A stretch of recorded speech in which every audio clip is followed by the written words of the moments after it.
এখনও আমার বিশ্বাস হয় না। আমার এখনও মনে হয় যে রাতুল মনে হয় মানে মনে হয় যে কোনো সময় এসে আমাকে বলবে যে আম্মু আমি আছি। সুপ্রিয় দর্শক, সবাইকে স্বাগত জানাচ্ছি সময়ের গল্পে। আজকে একটা বিশেষ ক্ষণে আমরা দাঁড়িয়ে আছি। আমরা কিছুদিন আগে হারিয়েছি ব্যান্ড সঙ্গীতের তরুণ প্রজন্মের অন্যতম সফল একজন মিউজিশিয়ানকে, একে রাতুল। আমরা আজকে তার মার সাথে কথা বলবো। তিনি আমাদের চলচ্চিত্র পরিবারের অংশ। তিনি কিংবদন্তি চলচ্চিত্র অভিনেতা প্রয়াত জসিমের সহধর্মিণী। স্ক্রিনে যখন দেখলেন মানে পুরো ঘটনাটা, আপনার ছেলেকে ট্রিবিউট করে একটা ভিডিও করা হয়েছে, কেমন লাগলো? কি কি আপনার স্মৃতিপটে ভেসে উঠছিল? আসলে কি এখন এটার আসলে কোনো ভাষা নেই। আমি তো মা, ওর সব কিছুই স্মৃতি আমার কাছে এখন। ওর জন্ম, ওর বড় হওয়া, এই ওর ওর বয়স ৩২ হয়ে গেছে। এই ৩২টা বছর আমার সাথে অনেক হাজার হাজার স্মৃতি, স্মৃতির কোনো শেষ নেই। মার কি বলবো, অনেক স্মৃতি, অনেক। আর সবাইকে এটাই ধন্যবাদ যে ওকে সবাই এত সুন্দর করে প্রোগ্রামটা করেছে, যারা এই প্রোগ্রামটা অর্গানাইজ করেছে তাদের সবাইকে অশেষ অশেষ ধন্যবাদ। রাতুলের জন্য এই প্রোগ্রামটা তারা করেছে। আমার খুব জানার ইচ্ছা যে ছেলে হিসেবে প্রত্যেক মায়ের কাছেই তার ছেলে খুবই প্রিয়। তারপরও থাকে না, উনি যেহেতু বাংলাদেশের মিউজিক ইন্ডাস্ট্রিকে একটা নতুন আমরা বলি সাউন্ড উপহার দিয়েছিল, আপনি কতটা গর্ব করেন এবং তাকে মিউজিশিয়ান হিসেবে, মানুষ হিসেবে কিভাবে বিবেচনা করবেন, ব্যাখ্যা করবেন? ওকে আমি সবসময় ডাকতাম আমার জিনিয়াস। ও আমার আসলে আমার জিনিয়াস একটা ছেলে। আর এটা আমি খুব গর্ব করি যে ও বাংলাদেশের এরকম একটা সাউন্ড ইঞ্জিনিয়ার সে। এবং ওকে সবাই এখনও যে মনে করছে, এবং আমি চাইবো যে সব সময় যাতে ওকে মনে করে। এই তো। আর সবাই ওকে ভালোবাসুক, সবাই দোয়া করুক, ওকে আল্লাহ জানি বেহেশতে নসিব করে, জান্নাতবাসী করে। আপনার তিনটি ছেলে, তিনজনই গুণী এবং বাংলাদেশের মিউজিক ইন্ডাস্ট্রিতে তারা খুব সুন্দর সুনামের সঙ্গে কাজ করছে। একে রাতুলের কথা যদি আলাদা করে জানতে চাই যে তাকে আপনি মানে অন্য দুই ছেলে থেকে কতটুকু পার্থক্য করবেন? আমার বড় ছেলে আর ছোট ছেলে সব সময় বলে যে ও তো তোমার প্রিয় ছেলে। সেটা হলো যে ছোটবেলা থেকে ও একটু মানে আমার সাথে থাকা, মানে আমাকে ধরে রাখা, এটা সেই জিনিসটা না ওর বড় হয়েও ছিল। মানে ও যে এত বড় হয়ে গিয়েছে এখন, তখন মানে ওই সব সময় হয়তো আমার পাশে যেয়ে শুয়ে থাকবে। মানে এই যে আমার সাথে যে ওর বন্ডিংটা, মানে এটা মানে সব মার সাথেই তার সন্তানদের থাকে, কিন্তু ওর সাথে আমার মানে ৩ ছেলের মধ্যে ওর সাথে আমার বন্ডিংটা বেশি ছিল। আমার বড় ছেলে, ছোট ছেলে ওরাও আমার সাথে বন্ডিং ভালো, কিন্তু ও একটু অন্যরকম, একটু ঘরোয়া ছিল, নিজের প্রফেশন নিয়েই থাকতো। আর খুব মানে আমি বলবো যে ও খুব মানে আমাকে টেক কেয়ার করতো, যেহেতু ওর বাবা ছিল না। আর আমার ছেলেরা তিনোটাই আমাকে খুব টেক কেয়ার করে। এবং ও আসলে খুব মানে আমি বলবো যে ও আসলে জিনিয়াস। এত কম বয়সে একটা ছেলে এইরকম মানে ফিটনেস ফ্রিক এবং এত টকবকে একটা তরুণ মিউজিশিয়ান চলে যাবে, এটা তো কেউই ভাবতে পারে নাই। মা হিসেবে যখন খবরটা আপনি শুনলেন যে উনি এরকম সমস্যা মানে হার্ট অ্যাটাক করেছে, তখন আপনার কি অনুভূতি হয়েছিল এবং আপনি কি বিশ্বাস করতে পেরেছিলেন? তখনকার ওই দিন কীরকম ছিল আপনার জন্য? ও আসলে সবচেয়ে বড় কথা হলো এত ফিট ছিল, এবং ওর সব কিছু মানে ওর নিজের ফিটনেস বলেন, ওর খাবার দাবার সব কিছুর মধ্যে মানে ওর একটা নিজস্ব একটা ইয়ে ছিল। আমি যখন শুনেছি মানে আমি তো বিশ্বাস করতে পারিনি। এবং মানে এখনও সবাই আমার আত্মীয় স্বজন যারা প্রথমে শুনেছে সবাই বলতেছে যে এগুলা ফেক। মানে আর আমার মানে তখন রিয়াকশনটা ছিল যে এটা হতেই পারে না, আমার রাতুল এরকম হতেই পারে না। কারণ ও নিজে এত ফিট, সবাইকে আমাকে ডায়েট দিত, ওর ভাইদের বলতো এটা করো ওটা করো, সেই ছেলে এরকম হতেই পারে না। তো তারপর যখন হসপিটালে গেলাম, আমি ওখান থেকে আরেক হসপিটালে নিয়ে গেলাম আমরা কিছুতে, যে আপনারা একটু দেখেন। তখন ওনারা যখন ডিক্লেয়ার দিল যে না উনি নেই, এখনও আমার বিশ্বাস হয় না। আমার এখনও মনে হয় যে রাতুল মনে হয় মানে মনে হয় যে কোনো সময় এসে আমাকে বলবে যে আম্মু আমি আছি, আমি তোমার কাছে আছি। উনাকে মনে পড়লে সবচেয়ে কোন স্মৃতিটা আপনার বেশি ভাসে চোখে? ওর একটাই অভ্যাস ছিল, যেটা সকালেও ঘুম থেকে উঠতো, ঘুম থেকে উঠেই আমার বেডরুমে যেয়ে ও আমার বেডে আমার পাশে কতক্ষণ শুয়ে নিজে মোবাইল ঘেঁটে ঘেঁটে এটা করতো, তা আমি ওকে তোমার মিউজিকের কি, এটা কি, ওটা কি, মানে সবসময় ও তো এগুলো নিয়েই বেশি ওর চর্চা ছিল। তো ও বলতো হ্যাঁ এটা করতেছি, ওটা রেকর্ডিং করব, আজকে মানে ওখানে একটা প্রোগ্রাম আছে ওটাতে যাব। এই স্মৃতিগুলো মানে সকালে এখন ঘুম থেকে উঠলেই আমার এই স্মৃতিটা সবসময় বেশি মিস করি। আমার ছেলেটা এখন আমার পাশে নেই, আমার পাশে এখন থাকলে আমার পাশে শুয়ে ওর সব সারাদিনের ওর একটা অভ্যাস ছিল, সারা দিনের গল্প আমার সাথে। একদম দেখতে নায়কের মতো ছিল, নায়কের ছেলে নায়কের মতোই দেখতে ছিল। ওনাকে কি কোনো পরিচালকরা কখনো অফার দিয়েছিলেন কিনা, বা আপনাদের কি ইচ্ছা ছিল না যে মিউজিকের বাইরেও একটু ওর বাবার লেগেসিটাকে ধরে নিয়ে যাক? আপনি নিজে অভিনেত্রী ছিলেন, আপনার লেগেসিটাকে ধরে নিয়ে যাক। অবশ্যই হ্যাঁ, ইচ্ছে ছিল। আমি সবসময় বলতাম যে আব্বু তুমি তো দেখতে হ্যান্ডসাম আছো, তুমি মুভি করো। বলে কি আম্মু আমি তো মুভি করব, কিন্তু বাংলা মুভিতে যে নাচতে হয় এটা তো আমি পারবো না। এটাই তার ইয়ে ছিল। হ্যাঁ, সে অফার পেয়েছে, সে অনেক অ্যাডে অফার পেয়েছে। তারপর আমাকে লাস্টলি আমি ঠিক বলতে পারবো না, আমাকে বলতেছিল যে আম্মু আমাকে একটা মুভিতে মানে অফার করছে। কার কথা বলতেছিল এটা আমার ছেলেরা বলতে পারবে। তো আমি বললাম তুমি কি করবে? বলে কি আমি একটাই বলেছি আমি নাচতে পারবো না। আমাদের এখনও মানে টেলিভিশন খুললে আমরা ওনাকে দেখি এবং জীবন্ত আমাদের কাছে ওনার স্মৃতি। উনি আমাদের দেশের সুপারস্টার, মেগাস্টার, কোনো অংশেই মানে বললে কম হবে না। আমার একটু জানতে চাওয়ার যে আপনাদের দুজনের পরিচয়ের গল্প কি সেটেই, শুটিং সেটেই? হ্যাঁ, আমাদের শুটিং সেটেই প্রথম পরিচয় হলো লোভ লালসা ছবিতেই। ফার্স্ট আমার সাইনিং ইয়ে ছিল যে লোভ লালসা, সেটাতে আমাদের মহরত ছিল হলো গানের একটা প্রোগ্রামে, মানে গান রেকর্ডিংয়ে, এটা লোভ লালসা। সেখানে গিয়েছিলাম, ওখানে ওনার সাথে আমার ফার্স্ট পরিচয়। বাট আমাদের সাথে মানে যেটা বিয়ের আগে যেই মানে ইয়েটা সেটা হলো ওদেরই একটা মুভি, জেমস প্রোডাকশনের হিরো ছবিতে। তখন মানে সেই সময় থেকে আমরা মানে পছন্দ করতাম একজন একজনকে। আপনি তো বিয়ের পরে তার আর সেভাবে নিয়মিত হননি। এটা কি আপনার ডিসিশন ছিল নাকি উনার পক্ষ থেকে জসিম স্যার বলেছিলেন যে আপনাকে কাজ করার দরকার নাই? না না, আমার জসিম সাহেব কোনো সময় আমাকে বলেনি কাজ করবে না বা কিছু না। ও আরও এটা তো আমাদের দুজনেরই প্রফেশন। তো অ্যাকচুয়ালি আমার তখন বড় ছেলে হয়ে গেল বিয়ের পরপরই। তো সেই জন্য আমি চাচ্ছিলাম যে আমার সময়টা আমার ছেলেকেই দিই।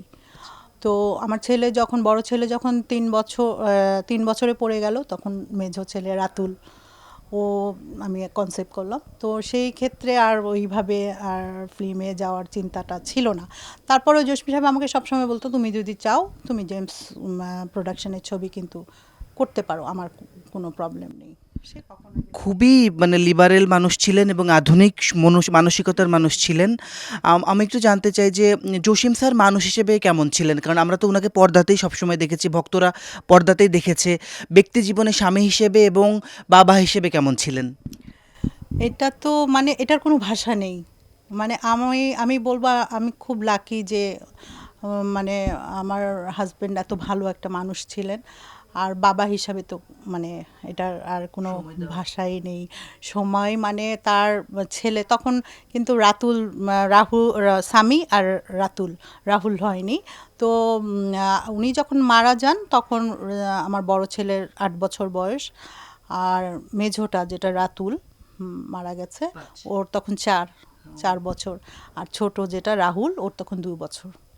তো উনি বাচ্চাদের প্রতি খুবই মানে মানে ওইরকম বাবা হয় না। আমি তো বলি যে আমার ছেলেদের সবসময় বলি আজকে তোমার বাবা বেঁচে থাকলে তোমরা আরও মানে আরও মানে মিউজিক লাইনে আরও যা করতে চায় তা তোমাদের সব আরও করে দিত উনি। হয়তো আমি মা হিসাবে আমি যতটুকু পেরেছি আমি করেছি, ওদের আমি সাপোর্ট দিয়ে গেছি। ওর বাবা থাকলে আরও বেশি ওরা গ্রোন আপ হতো। জসিম স্যার যখন মারা গেলেন আকস্মিকভাবে, উনিও খুবই অল্প বয়সে চলে গেলেন, যে সময় যাবার তো কোনো কথা না। আসলে মৃত্যু তো আসলে বলে কয়ে আসে না। আপনার 3টা ছেলে কিনে যে স্ট্রাগলটা, এবং আপনিও কাজ করছিলেন না তখন, এখনও আপনি আর ফিল্মে ফেরেননি। আপনার আসলে ওই স্ট্রাগলটা কীরকম গেল? মানে কিভাবে আপনি পারলেন এত লম্বা একটা জার্নি একা একা পার করতে? আসলে স্ট্রাগল বলতে কি যে আমাদের একটাই ইয়ে ছিল যে মানে আমার ছেলের বাবা বা আমার হাজব্যান্ড মানে উনি ছিল না, এটাই আমাদের একটা মানে ফ্যামিলির মধ্যে একটা খালি শূন্যতা আর কি, এটাই। আর উনি আমাদের জন্য যথেষ্ট করে গেছেন, যথেষ্ট দিয়ে গেছেন, যেটা দিয়ে আমরা এখনও খুব ভালো আছি। ইনশাল্লাহ ভবিষ্যতেও আমার ছেলেরা থাকবে, আমি যদি নাও থাকি আমার ছেলেরাও ভালো থাকবে। এটা খুবই গর্বের বিষয় একজন বাবা করে গিয়েছেন। কিন্তু এখন আমরা শুনি যে এখনকার তারকারা একটু কিছু হলেই তাদের অর্থ সংকটে ভোগেন। অথচ স্যার তো কত আগে মারা গিয়ে আপনাদের এস্টাবলিশ করে দিয়ে গেছেন। আপনি কি বলবেন তাহলে উনার সাথে অন্যদের তাহলে পার্থক্যটা কি? হিসেবে ছিল না? আহ, আসলে না, উনি হিসেবেই খুব একটা ছিল না।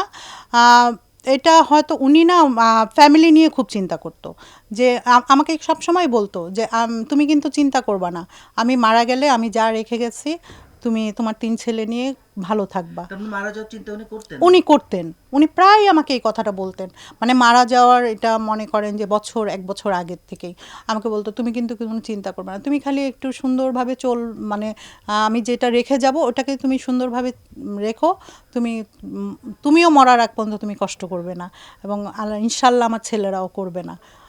সবসময় আমাকে এই সাহসটা দিত। তো আসলে উনি আমাদের জন্য করে গেছেন, যেই জন্য আমরাও এখন ভালো আছি আল্লাহর রহমতে। উনি তো অনেক তারকার সঙ্গে কাজ করেছেন, অভিনয় শিল্পীর সাথে, বিশেষ করে শাবানা ম্যাডামের সাথে উনার জুটি অমর জুটি বলতে গেলে। বাংলা বাংলা সিনেমাতে যদি জুটি 5টা জুটিও বলি সেখানেও ওনাদের দুজনের নাম আসবে আসলে। তো যখন একই তারকার সাথে অনেক কাজ করতেন, আপনি তো ওয়াইফ, আপনার কি কোনো ইনসিকিউরিটি বা ভেতর থেকে কোনো থাকে না একটা হিংসে কাজ করতো কিনা কখনো? আপনি নিজে অভিনেত্রী ছিলেন। না, কখনোই এটা ছিল না, কারণ শাবানা আপু ছিল কি, ওকে একদম ভাই বলে যেটা বলে আর কি, ওরকম ছিল। আর উনি আমাদের সাথে একদম ফ্যামিলি, আমরা একটা মানে এমন একটা বন্ডিং ছিল শাবানা আপুর সাথে আমাদের, আমরা ফ্যামিলির মতো একদম। মানে ফ্রাইডে বা থার্সডে হলে তখন ওই আপুর ছেলে আর আমার ছেলেরা তো একই বয়সী, তো দেখা যেত ওরা আসতো, আমরা যেতাম, মানে এই জিনিসটা কখনো আমার মাথায় আসেনি, মানে চিন্তাই করিনি আমরা এই জিনিসটা। জসিম সাহেবও না, কারণ দেখা গেছে যে যখন আমাদের বিয়ে হয়েছে আমার বেশ কিছু ছবি আমার হাতে ছিল, সেগুলো আমার শেষ করতে হয়েছে। তো ওখানে মানে কাঞ্চন ভাইয়ের সাথে আমার কিছু বাকি ছিল কাজের, এরকম অনেক হিরোর সাথে আমার কিছু কাজ বাকি ছিল, তো আমিও তো করতে যেতাম। তো ওই নিয়ে মানে ওইগুলো নিয়ে আমাদের মধ্যে কখনো কোনো দিনও এগুলো নিয়ে আমাদের মানে ওই চিন্তাটা আমার মাথায় আসেনি। উনি আসলে ওই ধরনেরই ছিল না। আর আপুর কথা কি বলবো, উনি তো মানে আমাদের একদম একটা ফ্যামিলি মেম্বার বলবো। আপনি কি মজা করে কখনো স্যারকে বলতেন যে তুমি সব ছবিতে লটারি জিতে বড়লোক হয়ে যাও? না, আমি সবসময় ওকে একটা কথা বলতাম যে তোমাকে জানো গরিবরা কেন ভালোবাসে, বলে কেন, আমি বলছি, তুমি ওই যে চটপটি বিক্রি করো, ট্রাক ড্রাইভার হও, বেবি ট্যাক্সি চাও, তখন তো, এখন তো ট্যাক্সি বলে, তখন তো মনে আছে আমাদের সময়, তখন ওটাকে কিন্তু বেবি ট্যাক্সি বলতো। আর তোমরা তো অনেক ছোট, তো আমরা যে এখন শুনবো, হ্যাঁ হ্যাঁ, তখন ওইটাকে কিন্তু বেবি ট্যাক্সি বলতো।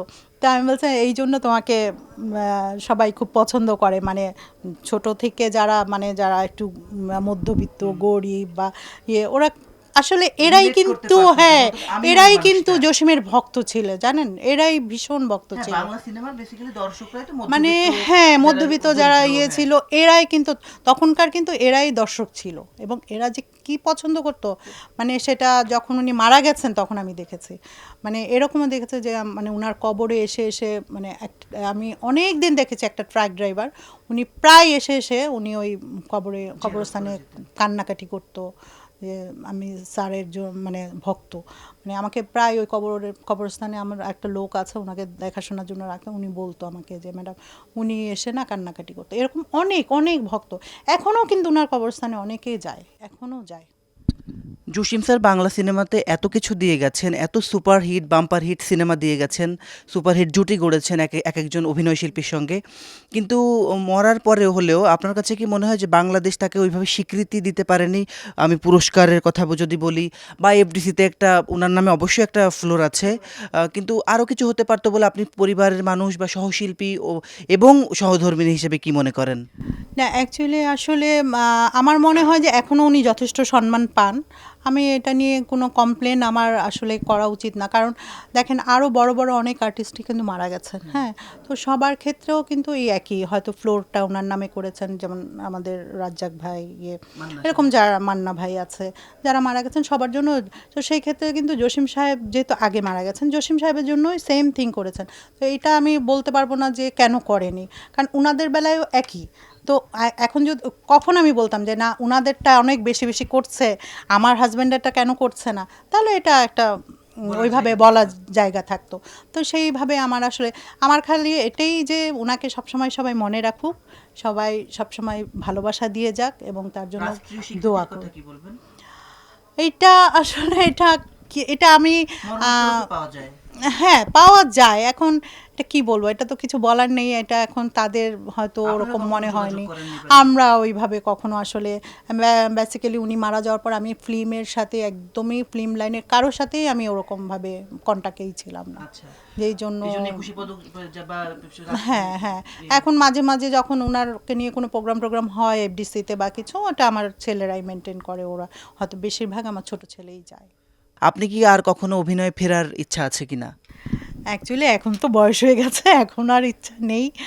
আর সবচেয়ে বড় কথা যে যেটুক করেছি ওটাতেই আমি হ্যাপি।